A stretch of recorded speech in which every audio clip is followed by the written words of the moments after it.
informação importante: a OMS acaba de declarar pandemia por causa do coronavírus. COVID-19 can be characterized as Em 26 de fevereiro, São Paulo confirma o primeiro caso positivo do novo coronavírus no Brasil. 13 dias depois, o país tem 25 casos confirmados. Em viagem oficial para Miami, o presidente Jair Bolsonaro diz: está sendo superdimensionado o poder destruidor desse vírus. A primeira morte causada pelo novo coronavírus no Brasil foi confirmada nesta terça-feira em São Paulo. Em 11 de março, o Distrito Federal é a primeira unidade da federação a estabelecer medidas de distanciamento social. 5 dias depois, São Paulo adota a quarentena.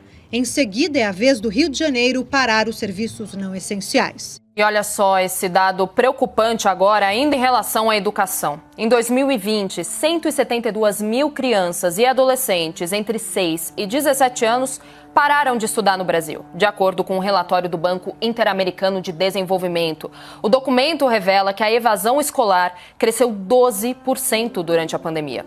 Só aqui no estado do Rio de Janeiro, mais de 2.200 alunos abandonaram as escolas, principalmente aqui na capital fluminense e cidades da Baixada Fluminense e também da região metropolitana. Tem lugar onde as medidas de isolamento continuam sendo desrespeitadas.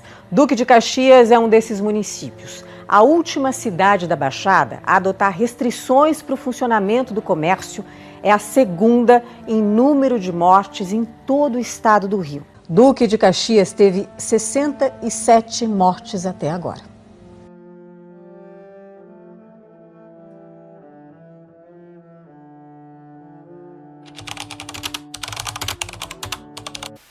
Meu nome é Simone Porfíria, eu tenho 42 anos. Desses meus 42 anos, 20 são dedicados à educação.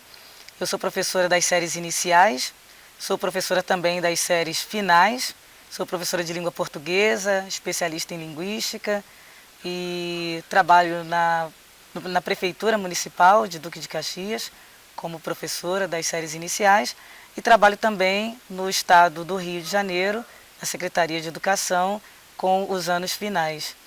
E já tem uma longa trajetória aí na minha vida, na educação.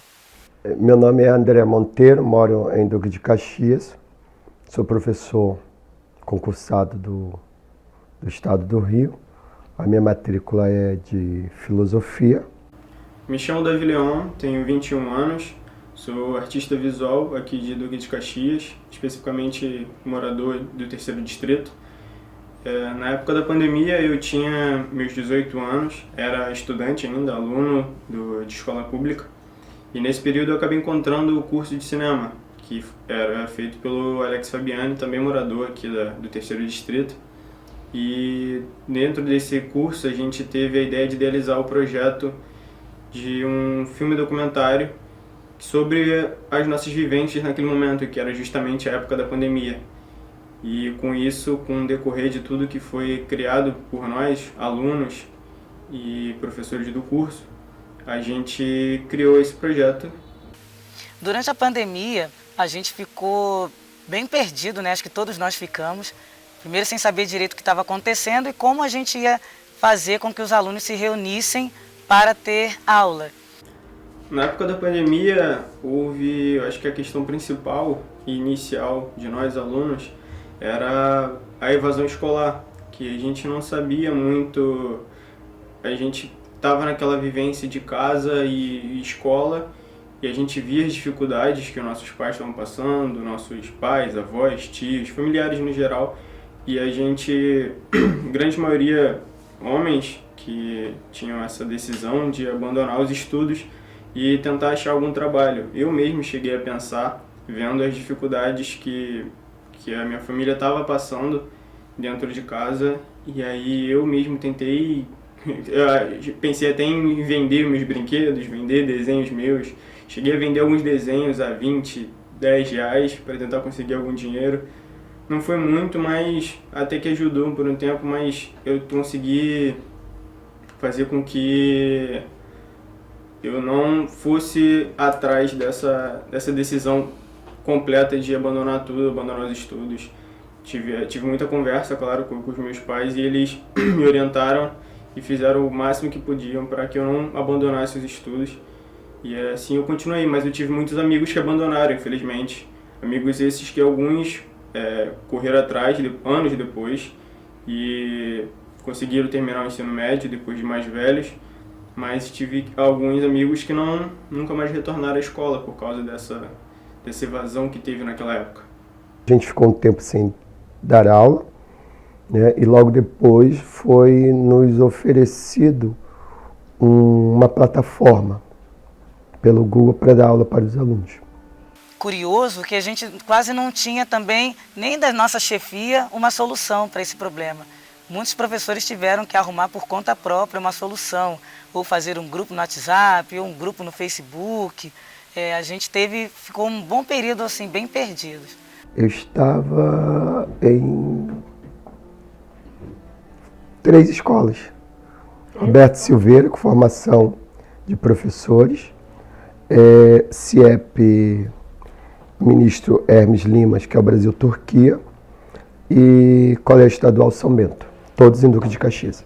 E quando finalmente veio, né, a plataforma que as nossas instituições conseguiram para que a gente pudesse dar aula, os alunos já estavam bem dispersos, né, espalhados, e esse foi o nosso primeiro desafio, né? Uma das questões que eu acho que assim, foi a maior dificuldade é que os jovens eles vão ter o acesso à internet de uma forma para o lazer, né? O jovem pega aquele celular, né, para conversar, para bater papo, jogar, fazer interação com os amigos. E de uma hora para outra, nós precisamos de usar aquele caminho para a educação. E aí esse foi um grande baque, porque eles não estavam acostumados a ter aquele método de internet para a formação. Mas a dificuldade porque muitas das coisas, muitas escolas se organizou em meio à internet e não pensou nas famílias de baixa renda, porque nem todos tivemos acesso à internet, temos acesso à internet com facilidade. Por conta mesmo do desemprego dos pais, a gente não tinha como pagar a internet, tanto do celular quanto a de casa em si. Alguns de nós tinham que ir em lan houses, ou ir na casa de tios, avós, ou às vezes até ficar na frente do portão de algum vizinho roubando Wi-Fi, para que a gente conseguisse acessar os estudos que eram feitos, que eram dados para a gente por plataformas como o Classroom ou algumas outras, como a do próprio governo do estado do Rio de Janeiro. Foi uma questão bem complicada para muitos de nós, porque isso também ajudava e, infelizmente, incentivava a desmotivação de nós perante os estudos. Tinham acesso à internet, não tinham nenhum computador em casa, não tinham um celular. E como fazer as tarefas? Já que teriam que ser feitas, né, pela internet. O outro desafio foi fazer com que eles estivessem ali, por uma série de questões, né? Muitos alunos não tinham dispositivos, muitos alunos tinham dispositivo, mas era compartilhado um dispositivo com a família toda, um celular, por exemplo, para o pai, para a mãe, para os irmãos. E quando tinha o dispositivo, ele não tinha internet. Então foi um período assim bem difícil, que a gente achou que não íamos conseguir, né? E o final de tudo isso, nós não tivemos muito um final feliz, né? De fato, a pandemia veio, teve o antes, teve o durante, teve o depois, e a leitura que eu faço disso é que ainda depois da pandemia os alunos ficaram bem perdidos, assim, eles não conseguiram se encontrar porque quase não tiveram apoio material, né, necessário para frequentar uma aula virtual, uma aula online. E fora isso, tem o horário de formação, né? Nós tínhamos o horário das aulas, então nós ficava no horário da aula, no acesso, e ali passava o material. Então os alunos tiravam dúvidas nesse momento, só que muitos não entravam, né? Então vamos supor, você tinha aula às 7 horas da manhã, né? Muitos alunos não entravam às 7 horas da manhã. Para mim, sem dúvida, foi um dos maiores desafios, né? Foi uma época que eu me entristeci bastante, principalmente porque eu sou professora de escola pública e o meu filho, que estuda numa escola privada, ele tinha todos os acessos, ele teve aula o ano todo. Às vezes, por não ter acesso, muitos não tinham acesso à internet. O Estado deu uma forma para eles terem acesso à internet, mas travava demais. Então, muitos alunos não tinham acesso. Então, se vamos supor assim, uma turma de 40 alunos, se 10 tinham acesso no horário, era muito. Eles realmente não tiveram apoio nenhum, não tiveram... E até os professores também, né? Nós não ganhamos um dispositivo, estamos aqui os equipamentos necessários para essa aula online acontecer de fato, né? A gente teve que se virar com o que tinha e os alunos se virar com aquilo que não tinha. Então, o que muitos faziam? A gente colocava o material de estudo na plataforma e eles iam respondendo durante a semana.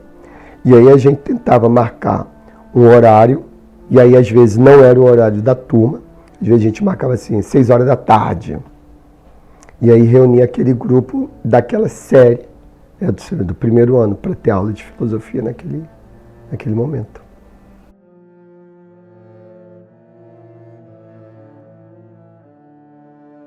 O papel do Conselho Tutelar é exatamente zelar para que os direitos da criança e do adolescente sejam respeitados. Me chamo Alenilda, eu estou conselheira tutelar aqui no 3º Distrito de Duque de Caxias.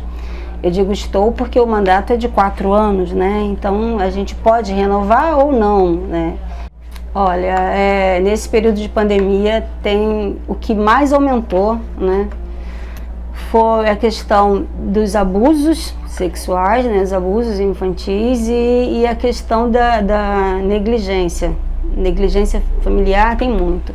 As escolas sempre foram um local de ajuda, porque o que não se vê em casa, o professor, o colega na escola acaba vendo, e a pandemia atrapalhou muito isso, porque com a criança não tendo ninguém para olhar por ela, porque assim, a gente recebe muito documento, a gente chama aqui no Conselho de FICAI, porque são notificações que a própria escola envia. Então, se a escola percebe que a criança está faltando muito, deve ter um motivo. Às vezes, a gente já descobriu casos de abusos até através de faltas escolares, que a criança estava sendo abusada, ou então estava sendo espancada, não podia comparecer porque estava cheia de hematoma, e aí por conta disso, a escola notifica as faltas para a gente correr atrás, né? O Conselho Tutelar vai procurar saber por que aquela criança está faltando. O papel da escola, né, na questão de defender os direitos da criança, de zelar, é muito importante. Nesse período de pandemia, a escola não teve como fazer isso. Eu acho que a escola presencial, não só em termos de educação, né, da formação acadêmica, mas também a integração entre amigos, aprender novas histórias, porque ali um amigo chega com uma história, outro amigo, os professores, as pessoas que trabalham ao redor na escola, todo mundo, né, se torna ali um exemplo, né?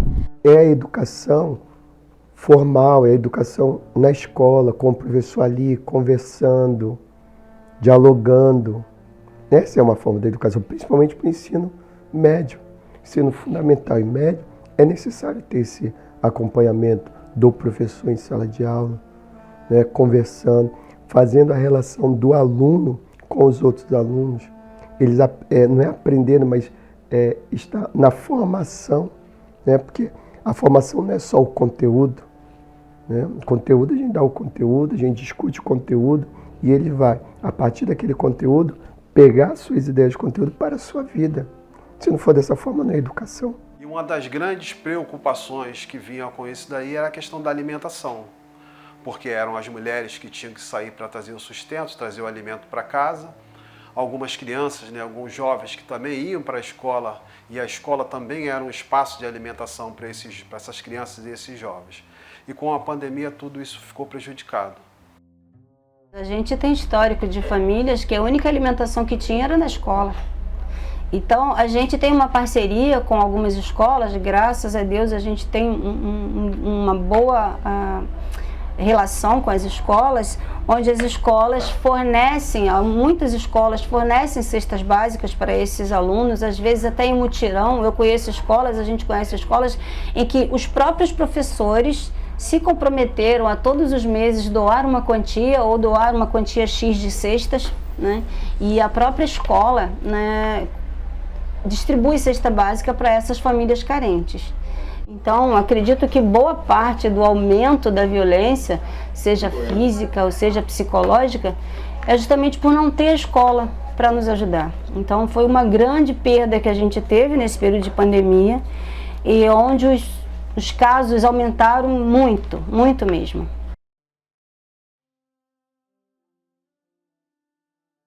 Teve um aluno que nós tínhamos que fazer o acompanhamento, mesmo sendo assim, a gente tinha que ver o acesso dos adolescentes para ver se estavam tendo acesso. Então tinha um aluno que eu não vi o acesso dele. E aí comecei a reclamar com a coordenação pedagógica, ligando, fazendo esse intercâmbio. E aí depois ele entra em contato comigo. E aí ele falou assim: professor, eu não tenho tempo para estudar. E aí eu me questionava assim: como é que não tem tempo para estudar se naquele momento você tinha que estar na escola naquele horário? Né? E aí aquela questão da arrogância, né, do professor, tal. E aí ele dizia assim: eu tenho que trabalhar. E eu falei assim: mas como que você vai ter que trabalhar se nesse momento você estaria na escola? E aí depois eu me toquei, né? Todo esse processo que teve da pandemia, várias pessoas perderam os empregos, né? E ele foi um dos casos, né? Os pais perderam emprego e ter que ajudar no sustento da casa. E sendo jovem, né, então ele pegava a bicicleta e ia fazer as entregas, né? Então você imagina passar o dia inteiro entregando essas coisas todas, você não vai ter saco, ou então disposição para estudar filosofia, estudar Kant, moral kantiana e fazer toda uma discussão. Né? Se o corpo está cansado, é difícil para você fazer toda essa discussão, né? E nesse período, um dos nossos colegas adoeceu e ele ficou internado e a gente, né, tendo que fazer todo aquele contato com a esposa, né, como é que ele está, e o quadro foi piorando, e acho que em 15 dias ele veio a óbito, né, e na época a gente ficou bem chateado, foi muito difícil, porque a prefeitura não se manifestou com relação a isso. Nós colocamos uma faixa na escola, a prefeitura mandou tirar, né, porque acho que achou que estava expondo, né, alguma situação assim. E na época os alunos eles começaram a não querer ir mais, né, ainda que fosse um dia sim, um dia não, a escola deu uma esvaziada. Então, e ficou essa ferida, né? A nossa vice-diretora na época também adoeceu, na mesma época que esse professor. Ela ficou mal, ficou entubada, mas ela, graças a Deus, conseguiu se recuperar. Mas um professor a gente perdeu e essa ferida ficou aberta até hoje, né? Nós não pudemos ir no enterro do nosso colega e foi bem difícil. Fora, nesse período, assim, você vai vendo as crianças perdendo a voz, né? Perdendo parente. E aí como que você vai falar, discutir alguma coisa com um adolescente que acabou de perder um parente, um tio, uma tia, o avô? E aí você vai fazer o quê? Que foi uma coisa assim, alarmante, né? Você vai vendo a situação, mesmo que você existir mais o vizinho, o professor que faleceu, né? Então, foi um abalo muito grande, assim, que, particularmente, eu ainda acredito que deveria ser parado e todos os alunos aquele ano não ter aquele, e voltar, né? Aquele ano ser um ano, ninguém passar para outro. Acredito que uma das coisas que mais me entristeceu na época da pandemia foi não ter acesso direto, contato direto com a minha avó na época, porque, claro, ela era uma pessoa idosa e a gente não podia ficar tendo contato com as pessoas que eram mais frágeis, né? Mais vulneráveis ao vírus em si.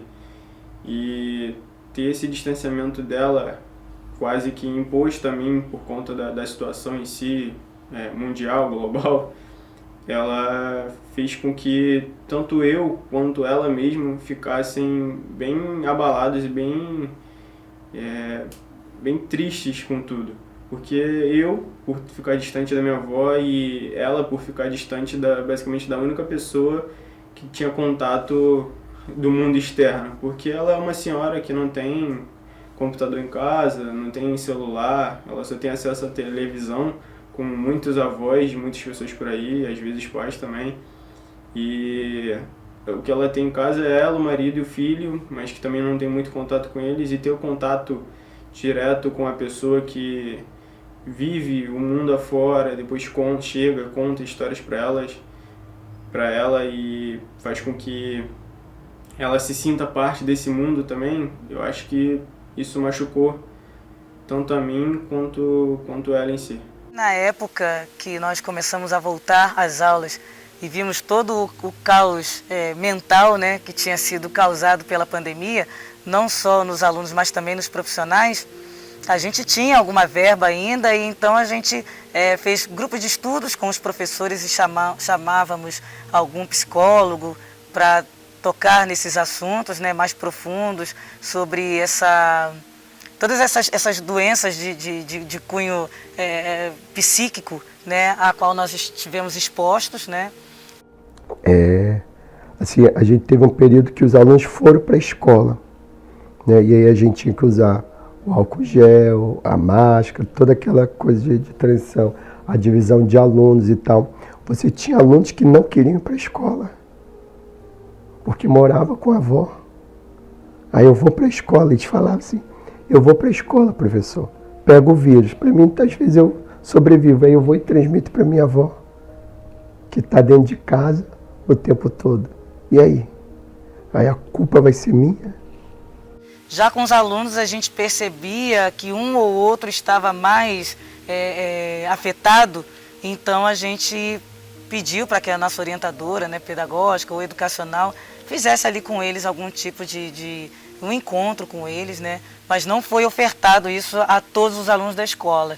Nós tivemos apenas a oportunidade de pegar esses alunos que a gente percebeu que estavam mais afetados psicologicamente com a pandemia, e fizemos um trabalho com eles, uma pequena terapia ali em grupo, né, para tocar em alguns assuntos que eles estavam com dificuldade de falar sobre isso e colocar um pouco para fora.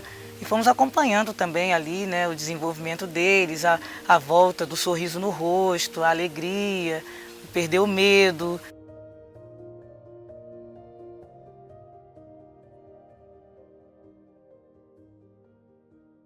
Nós, professores, a gente precisa de usar esse método, né, que é a internet, que é o computador, para esse processo pedagógico também. Enquanto eu estava ali na busca pelos meus alunos, né, da escola pública, eu comecei a ver onde esses alunos estão, né? Bom, geralmente eles na época estavam vendo alguns vídeos de dancinha, algum passatempo, né, em rede social, pegava a internet com alguém. A gente estava procurando o aluno, onde esses alunos estão. Estou lá explicando e tal, a gente vai tirando dúvida e tal. E às vezes o aluno faz uma pergunta qualquer de filosofia, sei lá. E às vezes eu não tenho conhecimento daquilo lá, e para mim não tem problema nenhum dizer para ele assim, eu não sei isso. E aí eu proponho, vamos ver, abre o celular aí, pesquise aí, quem acha? E aí eles começam a pesquisar, entendeu? Então eu acho que a gente precisa de regular isso. Porque se você vê assim, a gente proíbe na escola, mas assim, dentro de casa você tem um momento que você não tem mais um momento de família de conversar, né? Você tem tudo no celular. E aí eu comecei a adentrar esse mundo ali, né, de uma plataforma que estava bem alta no momento, né, que era o TikTok. E aí eu vi que ali tinham muitos jovens, né? E eu via que eles estavam ali durante a pandemia fazendo daquilo um lazer. E eu pensei, onde que eu posso entrar nisso aqui, né? Vou tentar levar a educação para não só para os meus alunos, né, que estão, de repente tem um ou outro aqui, mas também para todos esses jovens que estão aqui frequentando essa plataforma. E aí eu tive a ideia de fazer alguns vídeos curtos com dicas de língua portuguesa para o TikTok. Eu lembro que na época a plataforma só nos dava 15 segundos, eram vídeos bem curtos mesmo, e eu ficava pensando, como eu vou falar de língua portuguesa em 15 segundos, né? E aí eu fiz pequenos roteiros e comecei a fazer os primeiros vídeos, e eu vi aquela enxurrada de seguidores, né, chegando cada vez mais e mais, foi bem exponencial o crescimento. E eu vi que os jovens que estavam ali estavam realmente procurando algo, né? Que não fosse só distração, mas estavam despertando para o interesse de, já que não tem uma escola física, de repente eu vou procurar esse caminho aqui para aprender algo que seja relevante na minha vida. Assim, acho que tem que ser revisto. Assim. Eu acho que tem que ser proibido, mas a gente precisa de usar esse recurso ao nosso favor também, né? Na minha sala de aula, nas minhas aulas, o celular não é proibido, né? A menos que o aluno esteja usando para se distrair. Mas eu sempre peço para eles fazerem algum tipo de pesquisa, ou mostro algum vídeo, ou entrego até um QR Code, né, em forma de atividade. Eles apontam a câmera do celular ali e fazem algum joguinho, né, que tem a ver com a aula daquele dia. Quer ver outra coisa que eu uso hoje? Assim, os alunos estão fazendo redação, processo de redação, para a preparação do Enem e tal. Aí eu falo para eles assim, você não pode repetir tantas palavras. Você não pode ficar repetindo a redação. Eu falo para eles, marquem as palavras que vocês estão repetindo, peguem o celular e vê os sinônimos. Usar o celular, porque isso aí o aluno quer mesmo, usar o celular na sala de aula, e a gente tenta fazer com que a nossa aula ali seja um pouco mais interativa. Mas isso ainda é um caminho, né, difícil de percorrer, porque aí depende de que cada aluno tenha o seu próprio dispositivo, né? Os que não têm fazem ali em dupla, faz em grupo, né, mas ainda não temos ali todos os alunos daquela sala de aula com esses equipamentos à disposição da educação e do aprendizado deles. E aí os alunos vão pegando o celular, e aí você vai andando na sala de aula, vai vendo quem tá usando de besteira ou de jogando, aí você pega, segura, bota na sua mesa, vai fazer outra coisa, entendeu? E acho que, e aí a outra questão, tem que ser proibido, acho que no intervalo, acho que sim, porque o intervalo precisa de ter interação, você precisa ter o contato com o outro, conversar com o outro, saber com o outro, fazer a troca de experiência, né? Então tem esse peso, sabe, da questão dessa forma, né, dos celulares, dos tablets, essas coisas todas. Mas eu acho que a gente precisa de usar. Eu não digo que tem que ser assim, a formação tem que ser a partir das coisas online, não. A formação tem que ser assim, pessoal mesmo, em sala de aula, conversa com o professor, discutindo com o professor ali cara a cara, sabe? Reagindo, discutindo, mas o celular, o computador, eles têm que ser um auxílio para isso. Sabe? Um auxílio de pesquisa, como nós fazemos pesquisas em livros, aquelas coisas todas. Durante a pandemia, as pessoas usavam muito o termo vai ser o novo normal, né? Como se o sol fosse brilhar novamente e tudo ia ser diferente. Agora eu acho que as coisas vão mudar, né? Na minha concepção, depois da pandemia, a escola ia estar toda equipada, com todos os dispositivos que os alunos não tiveram, com todos os equipamentos, internet, sala maker, quadros interativos. Eu achava que eu fosse dar aula assim no vento, né? Pegar as coisas assim, de uma forma bem interativa. Achei que seria um outro modo de dar aula, né?